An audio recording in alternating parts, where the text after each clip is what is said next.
तो कैटायन और हम लोग एनायन को देख रहे हैं, बात समझ रहा है। तो आइए कैटायन में देखिए, कैटायन आयन टॉपिक हम लोग का आयन टॉपिक जो है इसमें क्या है कि समझिएगा, एक एटम जनरली जो एक एटम है, करो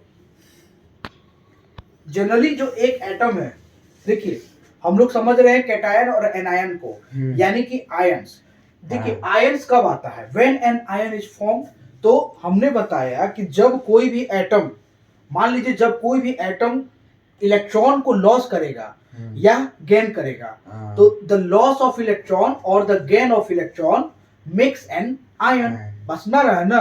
तो एक आयन कैसे बनता है, जब कोई भी एटम इलेक्ट्रॉन की संख्या लॉस करे या इलेक्ट्रॉन की संख्या को गेन करेगा। ठीक है, अब यहां समझिए एक एटम है, ये एक एटम है। अब जनरली एक एटम में जितने नंबर ऑफ इलेक्ट्रॉन होते हैं उतने ही नंबर ऑफ प्रोटॉन होते हैं, ये हम लोग को पता है। क्योंकि एक एटम का जो एटॉमिक नंबर होता है, एटॉमिक नंबर उसके इलेक्ट्रॉन के क्या होता है, बराबर होता है ना, इलेक्ट्रॉन की संख्या के बराबर होता है एटॉमिक नंबर, और उतना ही होता है क्या, प्रोटॉन की संख्या भी। तो इसलिए एक एटम में जितना नंबर ऑफ इलेक्ट्रॉन होता है उतना नंबर ऑफ प्रोटॉन भी होता है। आ रहा बात समझ में। इसलिए एक एटम जनरली क्या हो जाएगा, न्यूट्रल। ठीक है, एक एटम जनरली न्यूट्रल हो जाएगा।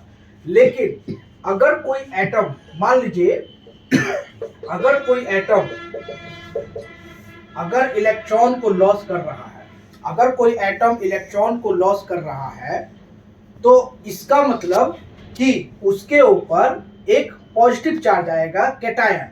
तो देखिए जब कोई एटम इलेक्ट्रॉन को लॉस करेगा तो उस पर पॉजिटिव चार्जेस आएंगे, ठीक है, और उसको कहेंगे हम लोग कैटायन। जब इलेक्ट्रॉन लॉस होगा तो प्रोटॉन की संख्या क्या हो जाएगी, बढ़ जाएगी। इलेक्ट्रॉन की संख्या से प्रोटॉन की संख्या बढ़ जाती है, कब, जब इलेक्ट्रॉन की संख्या, कोई भी एटम अपने में से ना इलेक्ट्रॉन लॉस कर देगा तो प्रोटॉन की संख्या बढ़ेगी, और वही जब इलेक्ट्रॉन की संख्या को गेन करेगा तो प्रोटॉन की संख्या घटेगी।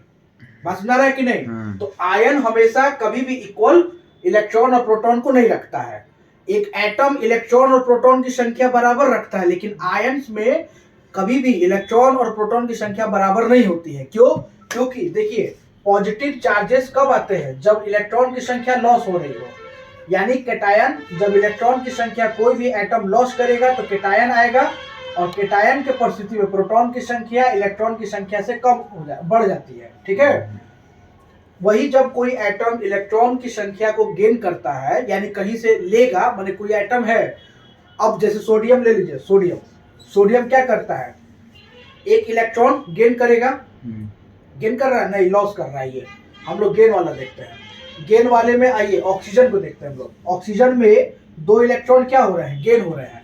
तो जब कोई एलिमेंट, जब कोई एटम गेन करता है इलेक्ट्रॉन को, तो उस पर नेगेटिव चार्जेस आएंगे। क्योंकि आप किसी से भी कर्जा लेंगे तो आपके ऊपर कर्जा बढ़ेगा ना, तो आप नेगेटिव में जाएंगे कि पॉजिटिव में जाएंगे, नेगेटिव में जाएंगे, जाहिर सी बात है। उसी तरह से यहाँ पे जब ऑक्सीजन एटम, ऑक्सीजन जब चार्जेस को लेता है, मतलब इलेक्ट्रॉन को जब गेन करेगा, दूसरे से मांगेगा उधारी, तो इसके ऊपर 2 नेगेटिव चार्ज आ गया, क्योंकि 2 उधार ले रहा है। तो उस कंडीशन में प्रोटॉन की संख्या, जब इलेक्ट्रॉन की संख्या लेता है तो इलेक्ट्रॉन की संख्या बढ़ जाएगा और प्रोटॉन की संख्या घट जाएगा। तो यहाँ पे क्या हो गया, प्रोटॉन कम इलेक्ट्रॉन ज्यादा। कब, जब इलेक्ट्रॉन लिया जाता है तो इलेक्ट्रॉन की संख्या क्या हो जाएगी, बढ़ जाएगी, और प्रोटॉन की संख्या कम हो जाएगी। और वही कोई एटम जब इलेक्ट्रॉन को लॉस कर देगा तो प्रोटॉन की संख्या बढ़ जाएगी, इलेक्ट्रॉन घट जाएगा, तो उस पर कैटायन आएगा, और जब देगा मतलब लेगा तो उस पर एनायन आएगा। चलिए अब इसको हम लोग थोड़ा सा सिद्ध करते हैं।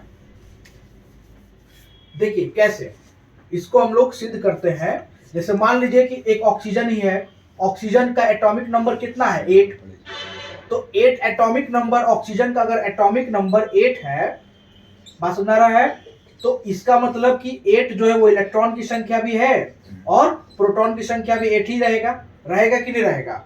लेकिन अगर हम इसका इलेक्ट्रॉनिक कॉन्फ़िगरेशन करेंगे, इलेक्ट्रॉनिक कॉन्फ़िगरेशन करेंगे, तो एक ऑक्सीजन का जब इलेक्ट्रॉनिक कॉन्फ़िगरेशन करते हैं तो K में 2 इलेक्ट्रॉन बैठेंगे और L में 6 इलेक्ट्रॉन। मगर इसको एक नियम कहता है कि कोई भी एटम का जब इलेक्ट्रॉनिक कॉन्फ़िगरेशन किया जाता है तो उसके लास्ट ऑक्टेट मतलब लास्ट सेल में 8 इलेक्ट्रॉन होने ही होने चाहिए, मगर लास्ट ऑक्टेट में इसमें कितने हैं 6। तो ये लास्ट ऑक्टेट पे पूरा करने के लिए कितना इलेक्ट्रॉन लेगा, बाहर से 2 लेगा, तब इसके हो जाएंगे 8 हो जाएंगे ना। तो ये 2 लेगा कहीं से, तो ये क्या कर रहा है, गेन कर रहा है 2 इलेक्ट्रॉन, बस ना रहा है कि नहीं। और जब 2 लेगा तो 6 और 2 मिलाकर कितना हो जाएगा 8 बन जाएगा ना। तो पहले का 2 और अब का 8 टोटल कितना हो गया बताइए, पहले का 2 और अब का 8 मिला के कितना हो गया, टोटल 10 हो गया कि नहीं हो गया। इस तरह से इलेक्ट्रॉन की संख्या क्या हो गई, यहाँ पे बढ़ गई कि नहीं बढ़ गई। और जब इलेक्ट्रॉन की संख्या बढ़ गई तो जो प्रोटॉन था वो तो 8 ही था, तो प्रोटॉन की संख्या कम हो गया। यानी कि समझिए कि लास्ट ऑक्टेट में 6 ही इलेक्ट्रॉन इसके पास बच रहे थे ऑक्सीजन के पास, तो ये अपना 8 पूरा करने के लिए 2 बाहर से लिया और 6 और 2 मिला के हो गए 8। और पहले के जो के में बैठे थे 2 वो भी मिला दे तो टोटल कितने इलेक्ट्रॉन हो गए ऑक्सीजन में 10। अब इस तरह से प्रोटॉन तो 8 ही था, उसका जितना एटॉमिक नंबर था उतना प्रोटॉन था, तो प्रोटॉन तो 8 ही रह गया, लेकिन इलेक्ट्रॉन की संख्या 2 और बढ़ गई ना, 8 से हो गया 10, तो इलेक्ट्रॉन की संख्या यहाँ पे क्या हो गया, बढ़ गया, और प्रोटॉन उतना ही का उतना ही रह गया, 8 का 8 ही था।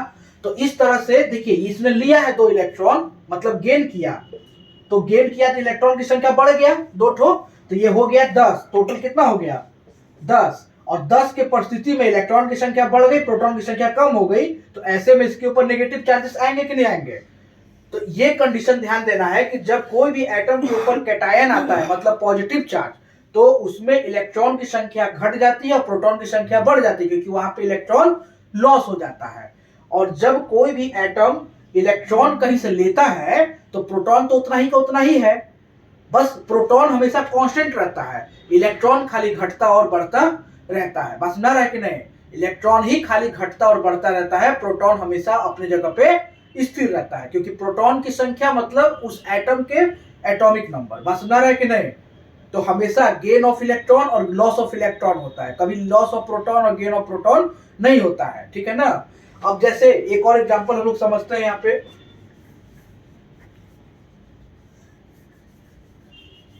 देखिए कोई भी एलिमेंट है, कोई भी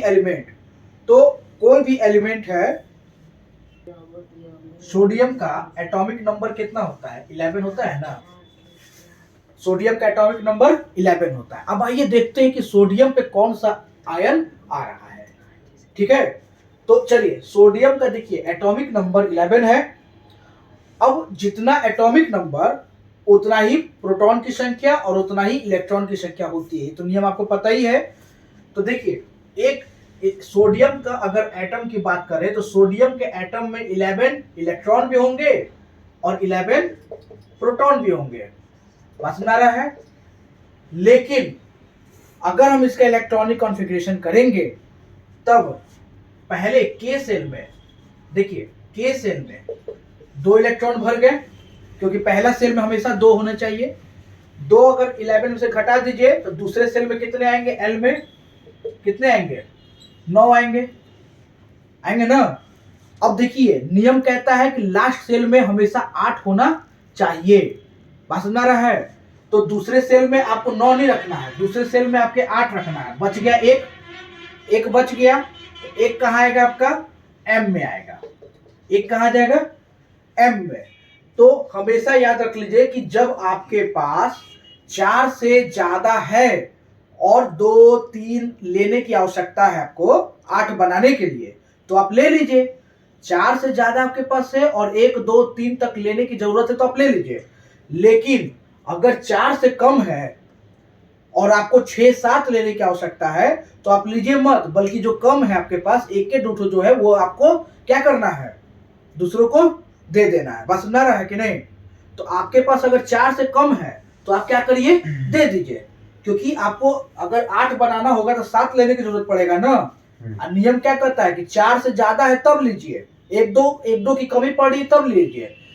4 से अगर कम आपके पास इलेक्ट्रॉन बच रहे लास्ट सेल में, जैसे 1 ठो बच रहा है, 2 ठो बच रहा है या 3 ठो, तब आप दे दीजिए दूसरों को, लीजिए मत। ये नहीं कि 5 गो चाहिए तो हम 5 गो ले रहे हैं, 6 गो चाहिए तो 6 गो ले रहे हैं, ऐसा मत करिएगा। तो लास्ट सेल में सोडियम का कितना इलेक्ट्रॉन बचता है? एक बच रहा है, तो ये एक देगा कि बाकी 7 लेगा? एक दे देगा, क्योंकि 7 ज्यादा हो जाएगा इसको, और नियम के अनुसार यही है कि 4 से कम है तो वो क्या कर देगा? डोनेट कर देगा। बात सुना रहा है? तो 4 से कम बच रहा है ना लास्ट सेल में, एम में, अब ये क्या करेगा? दूसरों को दे देगा। तो देखिए यहां पे क्या हो रहा है कि जब ये दूसरे को दे देगा तो एम सेल से 1 इलेक्ट्रॉन चला गया कि नहीं चला गया? कितना इसने लॉस किया? तो इसने जो है, इसने लॉस ऑफ इलेक्ट्रॉन किया, यहां पे लॉस ऑफ इलेक्ट्रॉन हुआ कितना? 8 ठो। सोडियम ने कितना लॉस किया? 8 ठो। बात सुना रहा है?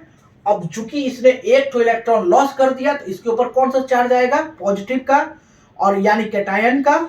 अब देखिए इसके अंदर जब ये 1 लॉस कर देगा तो 8 और 2 10 ही ना रह गए इलेक्ट्रॉन। कितना इलेक्ट्रॉन रह गया? 10 ही ठो रह गया, क्योंकि 1 ठो इसने क्या कर दिया? दूसरे को दे दिया। तो चूंकि 10 ही ठो रह गया तो प्रोटॉन की संख्या तो 11 थी इसकी, और अब कितने रह गए इसमें? इलेक्ट्रॉनिक कॉन्फ़िगरेशन के बाद 10 इलेक्ट्रॉन। यानी कि आप देखें तो प्रोटॉन की संख्या इलेक्ट्रॉन की संख्या से क्या हो गया? ज्यादा हो गया। ऐसे में क्या हो रहा है कि इलेक्ट्रॉन लॉस किया जा रहा है। जब प्रोटॉन की संख्या इलेक्ट्रॉन की संख्या से बढ़ गया, इसका मतलब कि इलेक्ट्रॉन क्या कर दिया गया है? लॉस कर दिया गया है, और तब यहां पे 1 ठो पॉजिटिव चार्ज आएगा, यानी 1 कैटायन आएगा। बस समझ रहा है ना? यहाँ पे 1 कैटायन आएगा, यानी पॉजिटिव चार्ज। क्यों? क्योंकि ये 1 इलेक्ट्रॉन को दे रहा है। तो जब ये 1 इलेक्ट्रॉन दे देगा तो इसके पास कितने इलेक्ट्रॉन रह गए? 2 और 8 10 ही ना रह गए। अब प्रोटॉन तो फिक्स थे 11, तो इस तरह से 11 की संख्या के मुकाबले 10 कम हो गया, 1 इलेक्ट्रॉन कम हो गया। तो आयंस में हमेशा याद रखना है कि आयंस में इलेक्ट्रॉन और प्रोटॉन की संख्या कभी बराबर नहीं रहती है। वही एक एटम के अंदर इलेक्ट्रॉन और प्रोटॉन की संख्या हमेशा इक्वल माना जाता है। इस वजह से एक एटम हमेशा न्यूट्रल कहलाता है, लेकिन आयन कभी भी न्यूट्रल नहीं हो सकता है। क्यों?